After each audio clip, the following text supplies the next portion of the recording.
Hi, and welcome everyone to another episode of Ask the Attorney. My name is Blair Clark, and with me, as always, is Mr. David Sobel. David, how are you doing this evening? Good, Blair. How are you? No magic finger. What is Oh, that? there we go.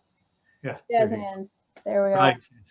Well, thanks everyone for hopping on. We're going to go through a series of questions that people either email, call, or send into David's office every week.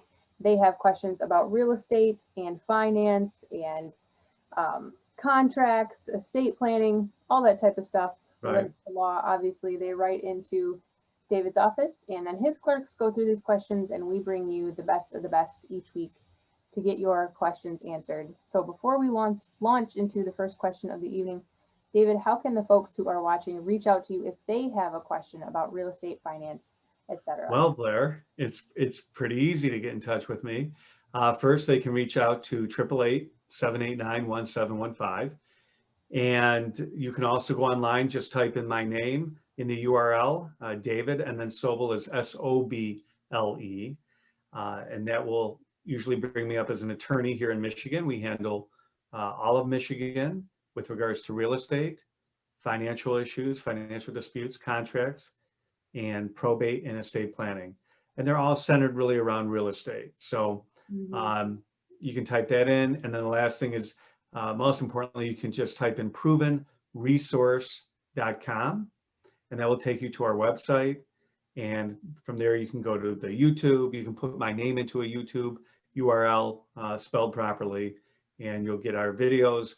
And that's what we work on, like every several weeks that we now go through these questions. So, Right, and if for some reason you're watching this video and you are not watching on YouTube, go to David's YouTube channel. There is just a plethora of content on there, and if this video doesn't address your exact question, your question will be answered on his YouTube channel. So yes, just go to YouTube and type in the search bar David Sobel or Proven Resource. So let's right. dive into the first question tonight, David. It is from Henry G. in Huron Township. And Henry writes in, I am in the process of purchasing a home. The seller had inherited the property from her father. It turns out that one of the parcels where the home sits was not included in the estate when the family probated the property over 10 years ago. Now we are about to go to closing, and the title company will not provide title insurance as the lot is not listed as part of the father's estate. What do I do? From Henry G. in Huron Township. Well, okay, so we were just talking about how, I deal with real estate issues and we deal with probate issues, and here they are, they're intersecting. Yes.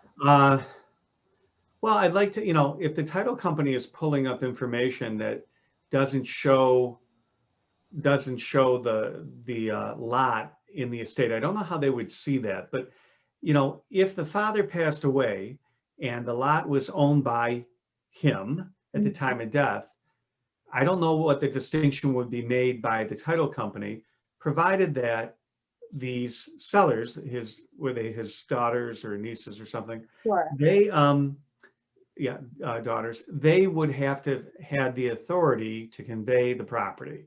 Okay, so if this parcel wasn't named or listed in the inventory of the estate, it still nonetheless is part of the decedent's estate.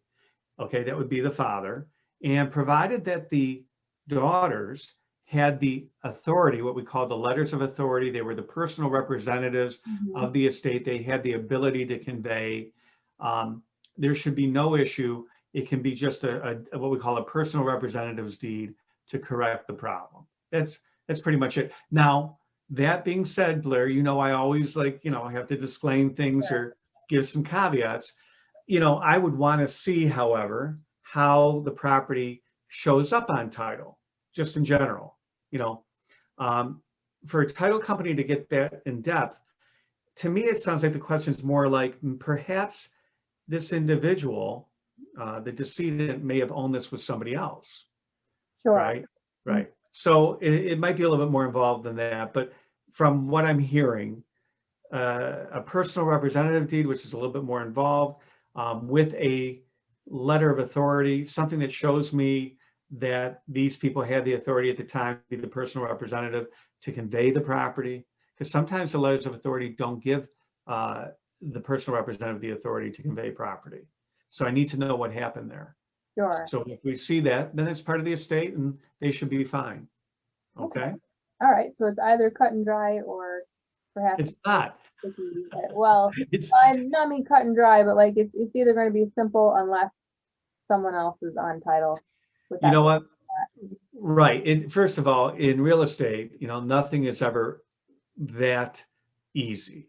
You know, Sure. if they're coming to an attorney, there's always going to be something that we're looking for as real estate attorneys. And it's great if everything's done right, then we're all happy.